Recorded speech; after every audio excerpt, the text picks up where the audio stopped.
இன்னைக்கு பார்த்தீங்கன்னா சாயங்காலம் நெய் காய்ச்சிக்கிட்டு இருந்தேன். ஏன்னா இது குறையா தான் இருக்குது, என்ன இவ்வளோ கம்மியாக இருக்குன்னு பார்க்காதீங்க. நான் எப்பவும் கடுங்காப்பி தானே குடிப்பேன். எப்போவாவது தான் பால் வாங்குவேன், 10 ரூபா 20 ரூபாய்க்கு. அதையும் காய்ச்சி ஆடை எடுத்து வச்சுருந்தேன்.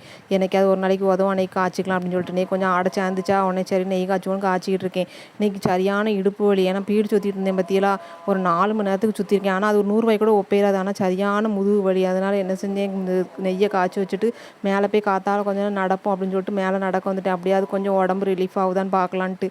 சம்பாதிக்க 100 ரூபா சம்பாதிக்கல, அதுக்குள்ளே உடம்பு என்ன வருது பற்றிலாம் மோசமான உடம்பு பார்த்துக்கிடுங்க. அதுக்கப்புறம் நைட்டுக்கு வந்து பார்த்தீங்கன்னா தோசையும் மீன் குழம்பு தான், வேறு எதுவும் வைக்கலை. அப்புறம் எங்கள் வீட்டுக்காருக்கு தோசை விட்டு வச்சுட்டு நானும் தோசை விட்டு சாப்பிட போகிறேன். அதுக்கப்புறம் பார்த்தீங்கன்னா நெய் காய்ச்சினேம்ல அவ்வளோதான் வரும். ஏன்னா 10 ரூபா பாலுக்கு அவ்வளோதானே வரும் பற்றியலாம். அதுக்கப்புறம் வந்து சக்கரை இருக்கலாம், இது என்றைக்காவது பொரியல் பண்ணுவேன்ல, அப்போ பொரியல் பண்ணும்போது போட்டுருவேன், இல்லைனா குழம்புல கூட போட்டுடலாம், நல்லாயிருக்கும்.